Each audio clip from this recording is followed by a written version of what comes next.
수요 리바이벌에 접속하신 여러분을 주님의 이름으로 사랑하고 축복합니다. 혹시 앞뒤 양옆, 혹시 여러분의 옆에 누군가가 있으신가요? 그럼 함께 우리 반감으로 함께 인사 나눕시다. 사랑하고 축복합니다. 네, 사랑하고 축복합니다. 저도 여러분을 주님의 이름으로 사랑하고 축복합니다.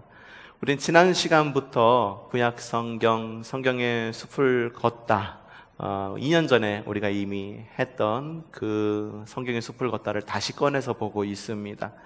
다시 꺼내서 보는 것은 언제나 성경은 우리로 하여금 같은 말씀을 읽어도 언제나 우리에게 새로운 말씀이 되어주시고, 그리고 우리의 한계 때문에 그런 것 같아요. 우리는 언제나 주님께서 주시는 그 말씀, 언제나 똑같은 말씀이죠. 주님께서는 언제나 우리에게 늘 한결같은 말씀을 주시죠.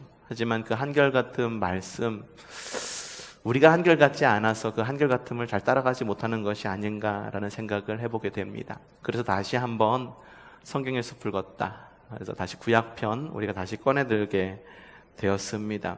자, 지난 시간에 있었던 것 우리 잠시 한번 우리 복습하고 넘어가도록 하겠습니다. 성경은 하나님의 영감으로 기록된 거다라고 말씀을 드렸죠. 맞습니다. 하나님은 하나님의 영감으로 기록된 것이기 때문에 성경에는 영적 권위가 있는 거죠. 여기서 영감이라고 말하는 것은 헬라어로 호흡이라고 뜻하는 그런 단어를 쓴다라고 여러분에게 말씀을 드렸어요. 그러므로 하나님의 호흡이 담겨진 이 말씀을 우리가 하나님의 호흡으로 성경을 읽지 않는다면 그리스도인은 성경을 읽음으로 인하여 누릴 수 있는 생명의 삶을 누릴 수가 없다라고 하는 거예요. 물론 성경을 읽는 방법에는 여러 가지가 있을 수 있다라고 말씀을 드리기는 했습니다. 우리의 교양을 위해서, 그리고 역사를 알기 위해서, 그리고 하나님이 계시지 않는 것을 증명하기 위해서 그렇게 성경을 읽을 수는 있지만, 그리스도인이 성경을 읽는 방법은 성서로 읽을 수도 있지만 성경, 곧 우리의 경전으로 성경을 읽는 방법이 우리에게 유익이 될 거다라는 거죠. 이 성경을 읽을 때, 그런데 이 성경을 읽을 때 어느 한 부분만으로 집중해서 이렇게 읽을 수도 있습니다. 어떤 사건을 집중해서도 읽을 수 있죠. 그리고 어떠한 시간대를 집중해서 읽을 수도 있죠. 하지만 성경을 읽을 때에는 어느 한 곳에 집중을 두기보다는 폭 넓게 볼 수 있는 지혜가 필요하다라고 하는 것. 또한 폭 넓게만 읽을 것이 아니라 이렇게 좁은 시야를 갖고 집중적으로 깊게 읽는 그런 지혜도 또한 우리에게 필요하다라고 지난주에 말씀을 드렸습니다. 마치 숲을 보듯이 그렇게 보자는 거죠. 숲 안에 있는 나무들, 식물들, 동물들, 곤충들 세밀하게 다 볼 수도 있지만 그 숲을 보는데 전체의 숲의 모양은 어떤지, 그리고 이 숲은 대략 어느 종이 많고, 그래서 이 숲을 이루고 있는 전체적인 그림은 어떤 그림인지 전체적으로 한번 본 다음에 숲을 아주 세밀하게 들여다보면 그 숲에 대한 이해가 더 더해지듯이 성경도 역시 숲을 보듯이 그렇게 넓게도 볼 줄 알고 좁게도 보자라고 하는 거죠. 성경을 읽을 때 우리가 가장 많이 듣는 말 가운데 하나는 신약 27, 구약 39, 그래서 총 약 66권의 책으로 이루어진 성경 전서다라고 지난주에 말씀을 드렸지만, 조금 더 깊게 소개받을 때의 성경에 대한 소개는 구약은 오실 주님을 바라보는 예언의 책, 그리고 신약은 오신 주님과 다시 오실 주님에 대한 예언의 책이라고 지난주에 말씀을 드렸습니다. 신약과 구약은 균형 있게 읽어야 된다라고도 말씀을 드렸어요. 구약은 오래된 것이니까 오래된 것, 좀 이렇게 좀 덜 읽으면 어때? 우리 신약, 예수님을 믿는 사람이니까 신약을 좀 더 잘 읽어야지라고 말해서 신약만 읽는 성경 읽기는 균형을 깨트릴 수 있는 그런 성경 읽기일 수도 있다라고 하는 거죠. 그러니까는 우리가 성경을 읽을 때에는 구약과 신약을 어떻게 해요? 네, 균형 있게, 균형 있게 잘 읽을 수 있는 지혜가 있어야 됩니다. 그 가운데에서 우리가 먼저 구약을 읽고 있습니다. 구약이라고 하는 큰 집의 문을 열면 역사서, 시가서, 선지서라고 하는 큰 세 개의 방이 있다라고 말씀을 드렸죠. 이걸 지난주에 말씀을 드릴 때 역시 하나님은 선하신 하나님이야. 역시 하나님은 선하신 하나님이야 라고 그렇게 외우면 어떨까? 제가 이렇게 먼저 이렇게 말씀을 드렸습니다. 근데 역사서를 중심으로 읽으면은요, 이렇게 성경의 대부분의 이야기를 다 읽을 수가 있어요. 역사서를 쭉 읽으면, 역사서는 총 17권이라고 말씀을 드렸죠. 모세오경을 포함해서 역사서를 이렇게 제가 그 구분을 해드렸는데, 이 역사서를 처음부터 끝까지 읽으면 성경의 처음부터 끝까지의 내용을 파악하는 데에는 큰 어려움은 없다라고 말씀을 드렸어요. 그렇기 때문에 역사서를 중심으로 우리가 이 시간을 진행할 터인데, 그렇다고 해서 역사서만 읽을 거냐? 아닙니다. 이렇게 고속도로를 쭉 따라가다 보면은 휴게소도 들리고 종종 옆길로 빠져서 관광하고 싶은 것도 있고, 그렇죠. 그 역사서의 곁가지들이 있어요. 그 역사서가 기록된 시기에 기록된 또 다른 책들, 시가서, 선지서, 이런 책들도 있으니까요. 이런 책들도 함께 곁들여가면서 읽자고 지난주에 말씀을 드렸습니다. 성경은 첫 기록이 BC 1500년경, 그리고 마지막으로는 BC 430년경에 쓰여졌다라고 말씀을 드렸습니다. 그래서 구약 성경은 1100년이라고 하는 굉장히 오랜 시간 동안에 쓰여진 것이 바로 구약 성경이다라고 말씀을 드렸죠. 자, 오늘은요, 이 구약 성경을 시대별로 나눌 것인데요, 이 시대별로 나눌 때 특별히 좀 10가지 시대로 좀 나누면 어떨까 이렇게 생각을 해보았습니다.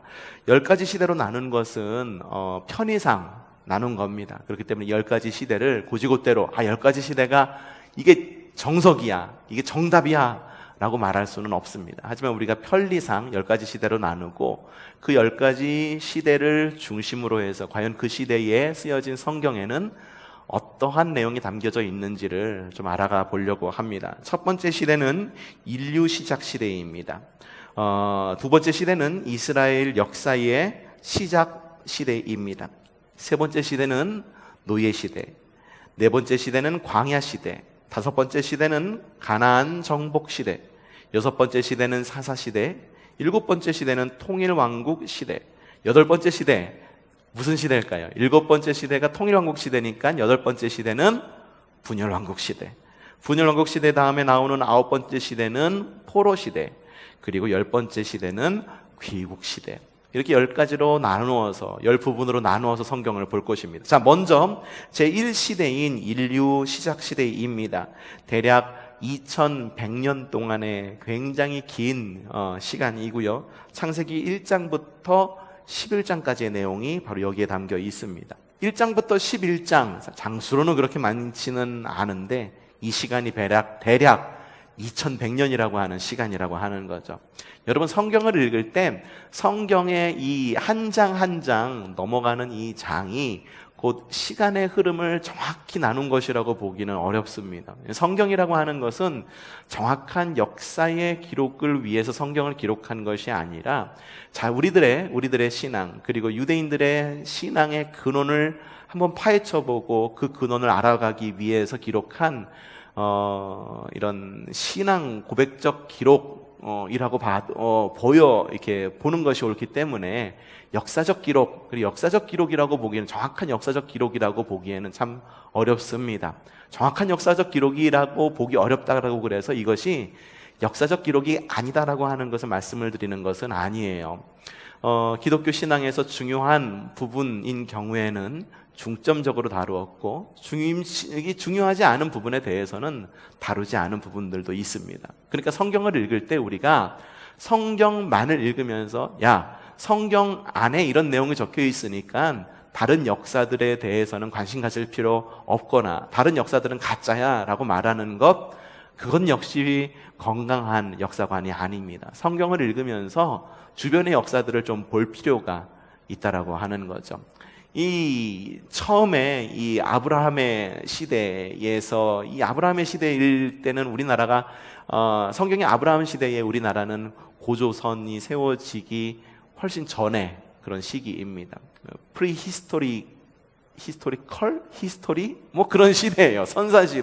선사시대를 배경으로 하고 있어요. 그렇기 때문에 그 시대로부터 전해 내려오는 그런 이야기가 우리에게 과연 어떤 의미가 있는지를 더 깊이 해줄 수 있는 방법 가운데 하나는 그 시대를 감싸고 있는, 그 시대를 통하고 있는, 그리고 역사를 통하고 계신 하나님, 그리고 하나님의 역사가 과연 우리의 역사 가운데 어떻게 이렇게 관통하고 있는지를 좀 바라볼 필요가 있다라고 하는 겁니다. 인류 시작의 시대에 창세기 1장부터 11장까지라고 그랬죠. 사람과 세계의 시작에 대한 역사가 기록이 되어 있습니다. 4가지 사건이 기록되어 있습니다. 창조, 타락, 홍수, 민족의 분열. 자, 첫 번째 사건, 창조의 사건인데 창세기 1장 1절은 태초에 하나님이 천지를 창조하시니라 라고 하는 그런 말씀으로 시작이 되어 있습니다. 이게 신앙의 시작이에요. 우리의 신앙의 시작은 창세기 1장 1절부터 시작이 됩니다. 태초에 하나님이 천지를 창조하시다라고 말씀한 것, 이것은 바로 우리의 신앙의 믿음의 선포입니다. 어떤 분들은 이 창조 신앙과 진화론을 동시에 놓고 대결 구도로 이렇게 보는 분들도 있기는 합니다만, 사실 이 창조 신앙과 진화론은 이 근원부터가 달라요. 그래서 동급으로 비교가 되기가 어렵고 사실은 불가능합니다. 그럼에도 불구하고 창조신앙과 진화론이 자꾸 이런 대결 구도, 이 비슷한 어떤 선상에서 이렇게 놓여서 이야기되는 이유는 뭐냐 하면, 창조신앙이 가지고 있는 어떤 신적 권위, 어떤 종교성, 창조신앙이라고 하는 건 종교성을 가지고 있는 거죠. 창조신앙이라고 하는 가지고 있는 이 종교성이라고 하는 것이 진화론 안에도 들어있기 때문이에요. 그러니까 진화론을 이야기하시는 분들의 대부분은 진화론을 말 그대로 이렇게 신봉하는 경우가 종종 있죠. 뭐냐면은 진화론 자체가 반창조론, 반창조 신앙이라고 하는 반종교성을 가지고 있기 때문에 종교성을 가지고 있다라고 설명할 수가 있는 거예요. 근데 사실은 이게 두 개의 대결 구도로 놓고 보는 것은 사실 불가능합니다. 두 개는 완전히 달라요. 하나는 진화론, 진화에 대한 이론이고, 또 하나는 창조 신앙, 이거는 종교에 대한 이야기이기 때문이죠. 창조 이야기에서는 6일 동안 하나님께서 천지를 창조하십니다. 3일 동안에는 창조의 틀을 만드셨죠. 우주, 궁창, 땅을 만드셨다. 또한 3일 동안에는 창조물을 만드셨습니다. 식물, 동물, 인간을 만들었습니다. 그럼 물을 수 있어요. 야, 그럼 이 창조에 대한 이야기가 사실이냐? 아니냐? 여러분이 생각할 때는 어떻습니까? 이게 신앙 고백이다라고 말씀을 드렸는데, 그럼 신앙 고백이 사실입니까? 아닙니까? 역사적 사실입니까? 라고 물으실 때에, 그건 질문 자체가 어떻게 보면은 출발점이 좀 다른 것 같습니다. 왜냐하면 이 시대에 쓰여진 이 창조라고 하는 세상의 시작이 과연 어떻게 되었을까라고 하는 기독교적, 그 다음에 유대교적이죠. 유대적인 어떤 신앙 안에서의 창조의 이런 믿음의 고백은 그 당시 사회의 가치관을 담고 있기 때문이에요. 지금의 우리의 가치관과는 사뭇 많이 달랐죠. 이게 대략 2100년 동안 쓰여졌다라고 그랬어요. 이 2100년 동안에 얼마나 많은 사건들이 있었고 사람들의 가치관이 많이 변화가 되었겠습니까? 또한 이게 쓰여진 것이 구약 성경이 언제 쓰여졌다라고 그랬나요? 대략 BC 1500년경부터 쓰여졌다라고 그랬죠. 그때의 가치관과 사람의 가치관, 가치관이죠. 세계관과 지금 이 사람들이 가지고 있는 세계관은 굉장히 많이 다릅니다. 1977년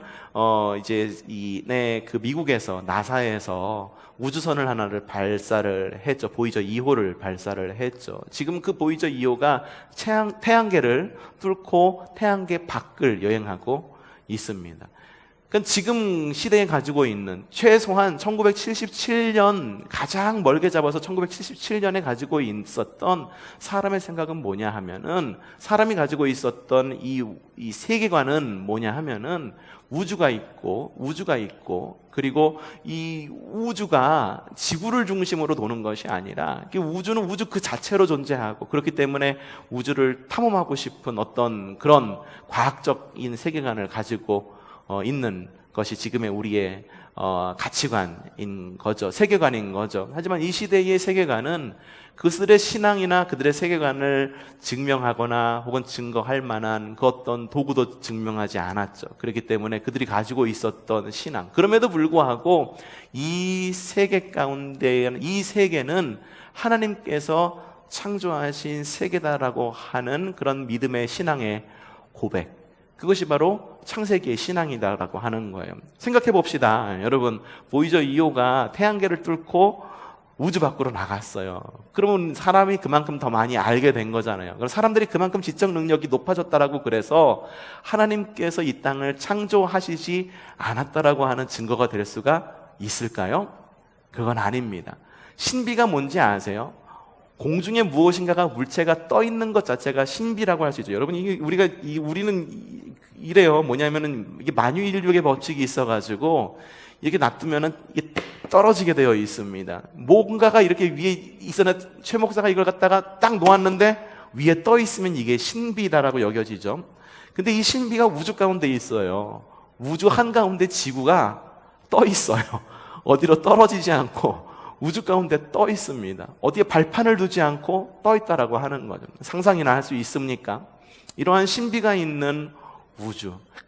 그러니 이것이 과학적인 진짜냐, 과학적으로 증명될 수 있느냐, 그것과 우리들의 신앙, 하나님께서 천지를 창조하셨느니라 라고 하는 이런 믿음의 고백은 두 개 연장선상 안에서 같은 동등 비교할 수 있는 것이 아니며, 하나님은 그것보다 훨씬 더 크신 하나님이시다라고 하는 것. 지지난주와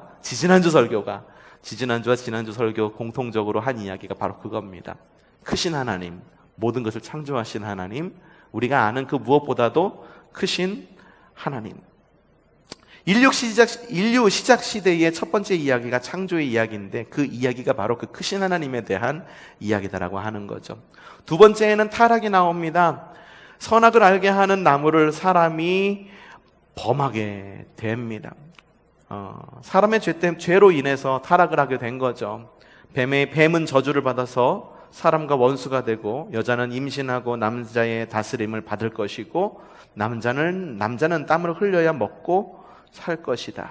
신락원, 예로부터 많은 문학 작품에서 이 단어를 굉장히 많이 썼습니다. 신락원. 가장 큰 저주가 뭘까요? 사람의 죄로 인해서 이루어진 가장 큰 저주는 뭐냐 하면 하나님과의 관계가 단절되었다라고 하는 거예요. 사람들이 살면서 나 저주할 거야, 막 싫은 사람 막 저주하게 하고, 막 저주하고 싶은 마음이 들기도 하고 그러죠. 근데 성경의 어떤 신학적인 모습으로 봤을 때 가장 큰 저주는 뭐냐 하면 하나님과 단절된 거예요. 단절된 삶을 살아가는 겁니다. 신약 성경에도 그렇게 적혀 있잖아요. 포도나무 가지의 이야기를 하면서 가지가 원줄기에 붙어 있으면 열매를 많이 맺을 거다. 하지만 떨어져 있으면 어떻게 된다고 그랬습니까? 열매를 맺지 못하거나 떨어져 있으면 다 긁어 모아갖고 불쏘시개로 쓰일 수밖에 없다라고 이야기를 하죠. 불쏘시개라고 하는 것이 곧 심판인 거죠. 그러니까 하나님과 사람과 단절된 것, 떨어진 것, 그것이 바로 가장 큰 저주이고 저주의 가장 근본적인 모습입니다. 저주받으면은 막 어떤 병에 걸리거나, 저주받아가지고서 막 되던 일이 막 사업이 망하고, 막 저주받아갖고 막 누가 막 죽고,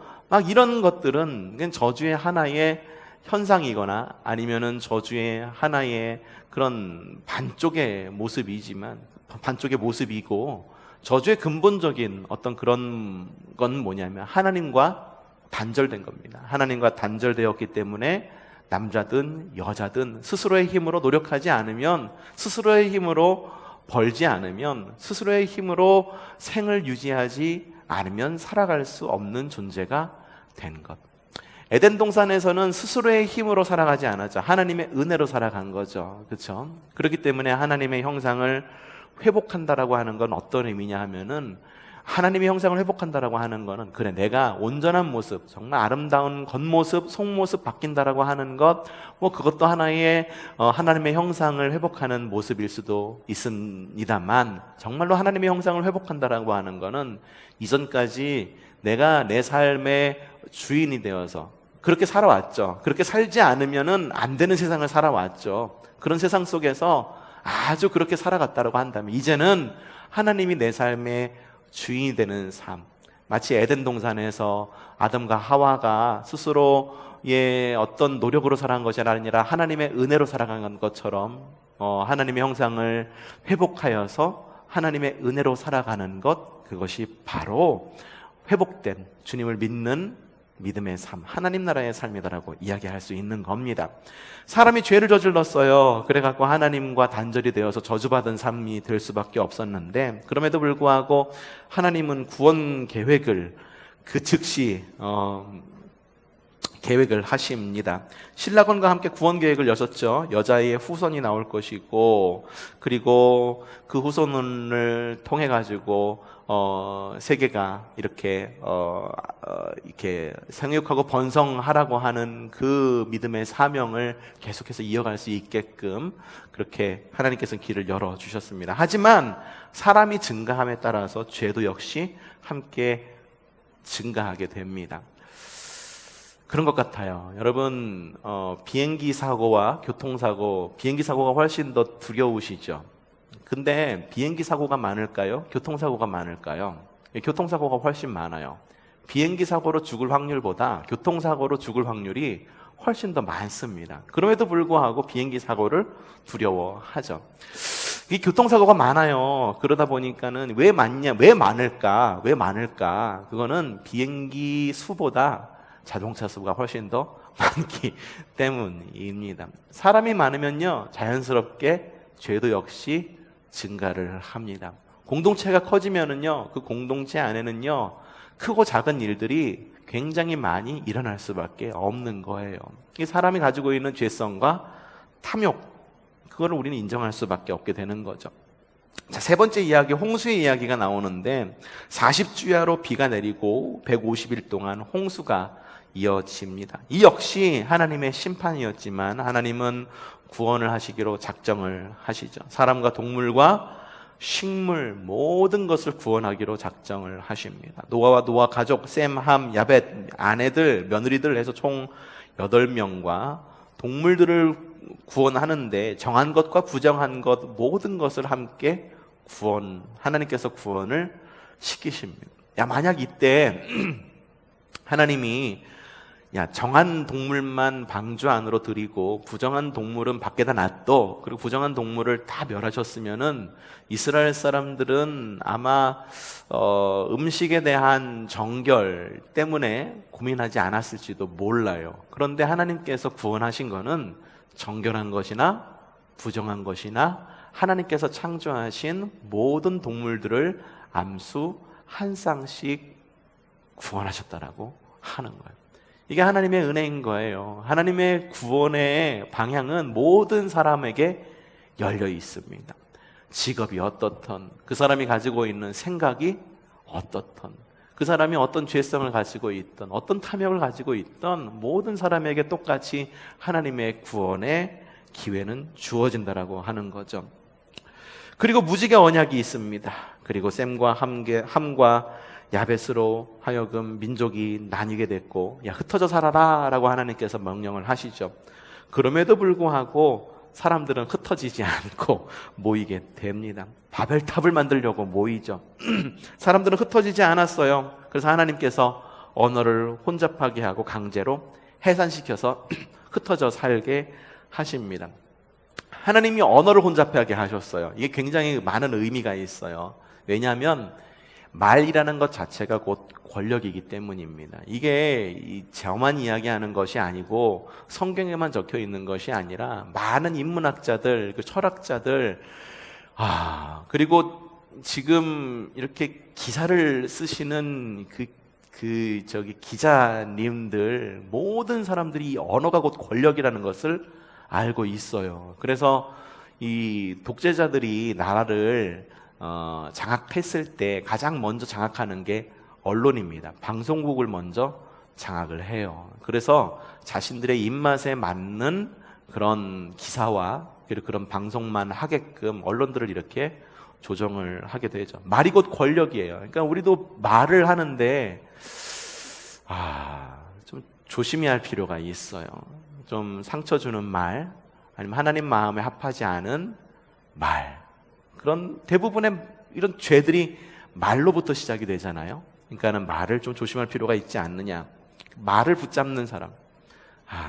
좀 우리 교회에도 좀 이렇게 좀 언론이나 혹은 법조계나 혹은 경제나 이런 쪽으로 좀 진출하는 그런 좀 세대가 나왔으면 좋겠다라는 생각이 들기도 합니다. 뭐 우리 교회의 이야기를 대변하기 위해서 하는 것이 아니라 그곳에 들어가서 좀 하나님의 이야기를 할 줄 아는 기자님들도 나오고, 하나님의 이야기를 할 줄 아는 판사님들, 하나님의 이야기를 할 줄 아는 정치가들, 하나님의 이야기를 할 줄 아는 의사 선생님들, 하나님의 이야기를 할 줄 아는 목사들, 그런 사람들이 나왔으면 좋겠다라는 생각을 좀 해보았습니다. 자, 두 번째 시대는요, 이스라엘 역사 시작의 시대입니다. 이스라엘 역사 시대는 대략 200년이라고 하는 그런 시간에 걸쳐서 걸친 시대가 바로 이스라엘 역사의 시작입니다. 창세기 12장부터 50장, 그리고 욥기가 바로 이 시대입니다. 4명의 족장이 등장하죠. 아브라함, 이삭, 야곱, 요셉, 이렇게 4명의 족장이 나오는데, 아브라함에게 두 가지 언약, 하나님께서 두 가지 약속을 하십니다. 하나는 자손의 약속, 그렇죠? 또 하나는 땅의 약속입니다. 이로 인해서 이스라엘은 민족으로서의 시작을 하게 되는 거죠. 야곱은 12아들로 인하여 12지파의 틀을 마련하게 됐고, 요셉은 애굽으로 팔려가고 30년 후에 가족 70명이 70명이 애굽 땅 고센 지역에 정착하게 되어서 이제 그로 인해서 이스라엘 민족이 이렇게 세워져 가는 것을 볼 수가 있죠. 이삭이 좀 빠졌죠. 이삭을 좀 보면은 참 아브라함과 야곱과 요셉 사이에 끼어서 낀 세대의 모습을 하고 있는 참 불쌍한 사람이 이삭같이럼 여겨지기도 합니다. 3시대는 노예시대입니다. 대략 한 400년의 시간을 말하고 있고요. 출애굽기 1장부터 14장까지의 말씀입니다. 노예 기간, 이건 400년이라고 하는 시간이라고 이야기하는데, 어떤 사람은 430년이라고 이야기하기도 합니다. 왜냐하면 요셉이 애굽에 들어갔을 때의 시간부터를 계산하느냐, 아니면 요셉이 애굽을 들어간 시간을 빼느냐에 따라서 430년과 400년으로 구분이 되는 거예요. 요셉이 들어간 시간까지 하면은 430년, 요셉이 들어간 시간이 아니라 요셉의 가족들 70명, 70명의 가족들이 이 애국으로 들어간 시간부터 한다면 그때는 한 400년이라고 그렇게 이야기를 한다고 합니다. 근데 요셉을 알지 못하는 왕이 나오게 되죠. 강제 노역이 있고요. 남아사나 제한 정책을 펴게 됩니다. 이스라엘 백성들은 아주 400년 동안의 시간에 비참한 삶을 살아가게 되죠. 그 사이에 모세가 출생을 하게 됩니다. 궁에서 40년을 보냈고 양을 치며 40년을 보냈습니다. 그리고 출애굽을 하여서 이스라엘 민족들과 광야에서 40년이라고 하는 시간. 그래서 모세는 총 120년을 살았고 120년을 3으로 나누어서 40, 40, 40 이래서 궁에서 40, 양을 치며 미디안 광야에서 40년, 출애굽해서 이스라엘 사람들과 그 광야에서 40년. 그러고 보니까는 모세는 자신의 삶 가운데 3분의 2를 광야에서 살았네요. 참 기구한 운명일지는 모르겠습니다. 이 모세가 굉장히 중요한 인물이죠, 이스라엘 사람들에게. 하지만 그 삶을 들여다보면 참 힘들게 살았다라는 생각이 들기도 하죠. 모세를 통해 출애굽을 합니다. 이로 인해서 민족의 정체성을 갖게 돼요. 처음에 이 아브라함의 하나님께서 약속하신 그 아브라함에게 주신 그 약속으로 인해서 민족이 시작이 됐죠. 민족이 시작이 되었다고 한다면 이 출애굽을 통해서 그 민족의 정체성이 확고하게 되는 거예요. 곧 야훼 민족, 하나님의 민족, 하나님의 백성이라고 하는 그 정체성이 출애굽을 통해서 확고하게 됩니다. 출애굽을 할 당시에 인원은 장정만 60만 명이라고 이야기합니다. 전체 출애굽 인구는 대략 한 200만 명으로 추측을 하고 있어요. 그리고 이스라엘 민족만 나온 것이 아니라 하나님을 경외하는 이방 민족들도 함께 섞여서 출애굽을 하게 됩니다. 제4시대는 광야 시대입니다. 광야 시대는 대략 40년이죠. 출애굽기 15장부터 40장, 레위기, 민수기, 신명기, 이것이 바로 광야 시대 40년 동안을 배경으로 하고 있는 성경책들입니다. 이스라엘 백성들이 출애굽을 해요. 그래서 일사천리로 시내산까지 가게 되고 시내산에서 11개월을 머물게 되는데 이 11개월 동안 모세를 통해서 하나님은 십계명을 주시고 성막을 만들게 하고 그리고 제사에 대한 규정을 주시고 그리고 절기에 대한 규정도 주십니다. 하나님과 사람의 관계를 제정하는 법을 주셨어요. 그것이 바로 율법과 제사와 절기이고 하나님과 동행하는 법을 알려주기 위해서 레위기를 주십니다. 하나님과 사람과의 관계만을 위해서 하나님께서 법을 주신 것만은 아니에요. 사람과의 관계를 위해서도 하나님께서는 법을 주셨는데 그것이 바로 사회법이라고 이야기를 합니다. 법이 있죠. 우리나라에도 법이 있습니다. 우리나라에도 법이 있는데 이 법이라고 하는 것은 사람이 살기 위해서 제정해 놓은 최소한의 한계를 말하는 거예요. 법은요 언제나 최소한의 한계만을 규정하는 것이 좋습니다. 하나님의 법도 역시 마찬가지예요. 지키라 이것 해라라고 굉장히 많은 것을 정해놓고 있지만 사람이 주님 안에서 자유를 누릴 수 있게끔 주신 최소한의 법이 바로 율법이에요. 근데 이 율법이 사람이 계속해서 늘려나간 거죠. 늘려나가가지고선 무려 613가지 이상의 법이 사람 그 자체를 만든 그 율법 자체를 만든 사람이 사람을 옥죄게 된 거죠. 우리나라 법도 사실 이래야 돼요. 가장 최소한의 범위를 두고 그 범위 안에서 어떤 기업도 세워지고 사람들이 자유를 누릴 수 있게 해주고 근데 언제나 그 법이 만들어지면은요 그 법을 빠져나갈 머리를 쓰는 사람들이 참 많아요. 법 안에서 빠져나가는 것은 그거는 잘 하는 거예요. 그런데 이 법을 어겨가면서 빠지는 것은 그거는 아니죠. 그렇게 해서는 안 되는 거죠. 세금도 역시 마찬가지예요. 세금을 내는데 법 테두리 안에서 세금을 절약하는 것은 절세라고 얘기하지만 법 테두리를 벗어나서 법을 어기면서 세금을 절약하는 것은 그건 탈세예요. 그러니까 법은 언제나 구멍이 있기 마련인데 그 구멍을 잘 활용할 줄 아는 지혜가 필요하지만 사람이 그렇습니까? 탐욕스럽죠. 그리고 아주 죄성이 있죠. 그래서 법을 정해놓으면 자신의 이익을 위해서 좀 법을 어깁니다. 법을 어기게 되고 법을 자꾸 무너뜨리게 돼요. 이 법이 어디부터 시작됐느냐? 애초의 시작은 마치 이 법이라고 하는 것이 인본주의에 입각해서 만들어진 것이 법이다라고 생각하시는 분들이 계시는데 이 법의 원래 시초는 하나님과 사람의 관계, 사람과 사람의 관계를 규정하기 위해서 처음으로 만들어진 것이 바로 법이에요.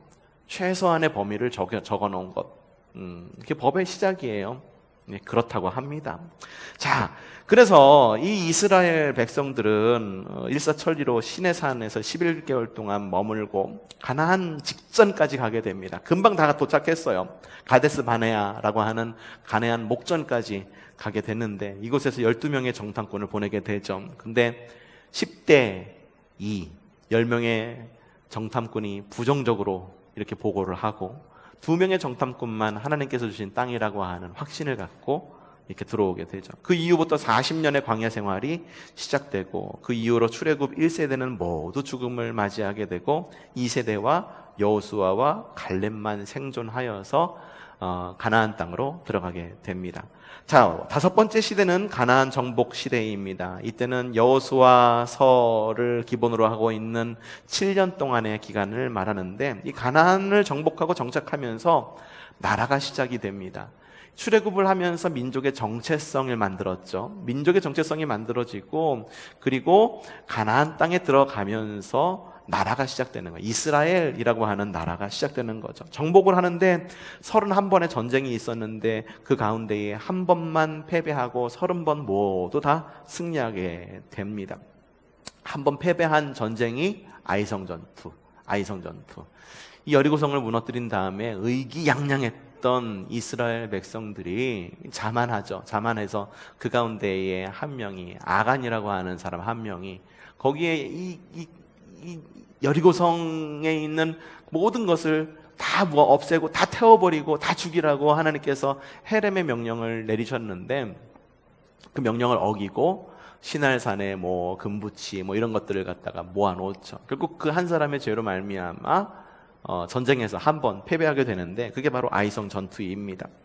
이 정복하는 과정 가운데에 이스라엘 백성들이 한 번에 딱 정복하면 좋겠지만, 이게 여호수아에 나온 그 이야기와 다른 성경에 나와 있는 이야기가 두 개가 좀 부딪히는 이야기가 나옵니다. 두 가지 이야기가 나와요. 근데 두 가지 이야기를 잘 균형 맞춰서 이해하면 좋을 것 같아요.